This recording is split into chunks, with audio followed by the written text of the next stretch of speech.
आज मी तुम्हाला करून दाखवणार आहे राजम्याचा पराठा। अगदी सोपा आहे, मिनी पराठे करणार आहोत, त्यामुळे पटकन तयारी करून घेतो।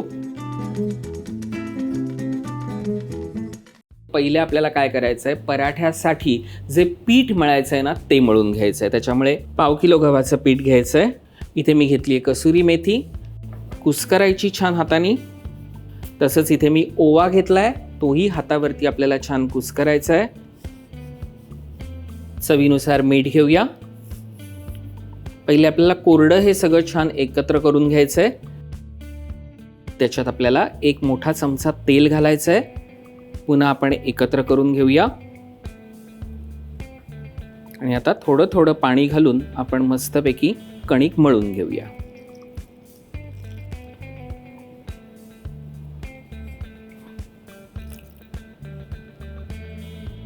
चांगलं पीठ असं मळून घ्यायचं आहे आपल्याला। त्याचा गोळा तयार झाला की पुन्हा तेल थोडंसं आपण हाताला घ्यायचं आहे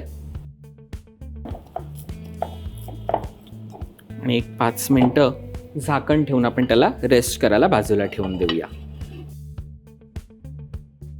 इथे मी 200 ग्रॅम राजमा घेतलेला आहे, जो आपण भिजवून घेतला होता आणि 3 शिट्ट्या देऊन कुकरमधनं तो शिजवून घेतला होता। सगळं आपल्याला ह्याच्यामध्ये मिक्स करायचं आहे। मॅशरनी आपल्याला मस्तपैकी मॅश करून घ्यायचं आहे।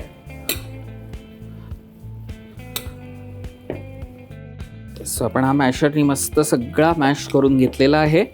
मी इथे पुदिन्याची पानं घेतलेली आहेत, की आपल्याला कुस्करून व्यवस्थित त्याच्यामध्ये घालायची आहेत।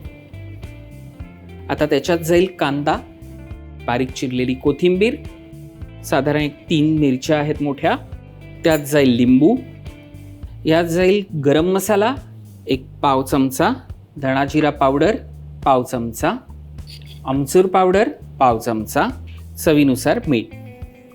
हे सगळं आता मिक्स करून घेऊया।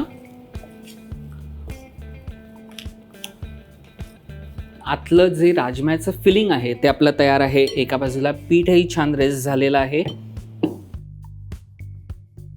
असा एक छोटा गोळा घ्यायचा, थोडासा तुपाचा हात घ्यायचा, फोल्ड करायचा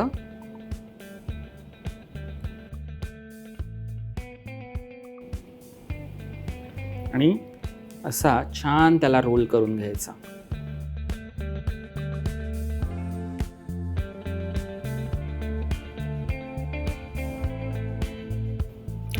प्रेस करून अशी त्याची एक पारी तयार करायची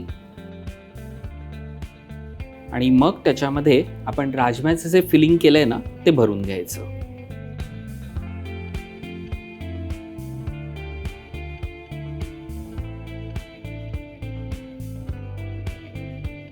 आणि पराठा लाटून घ्यायचा। पराठा म्हटलं ना की पराठा एकदम मोठा साईजचा असतो। आपण हे छोटे छोटेच पराठे तयार करणार आहोत। आता फक्त तूप घ्यायचंय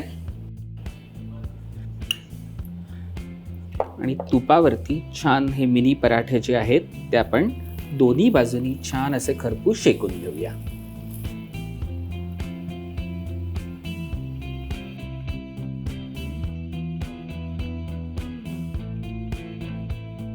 दोन्ही बाजूनी असा खरपूस लाल रंगावरती तो भाजला गेलाय।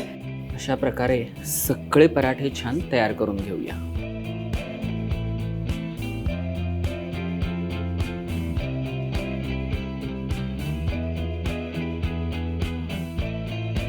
आणि अशा पद्धतीने सगळे मिनी राजमा पराठे तयार आहे। मंडळी, पटकन वेळ न घालवता तुम्ही पण तुमच्या स्वयंपाकघरात हे राजमा पराठे तयार करा। कधी एकदा दह्याबरोबर, चटणीबरोबर किंवा लोणच्याबरोबर हे मस्त फस्त करतोय ना असं झालंय।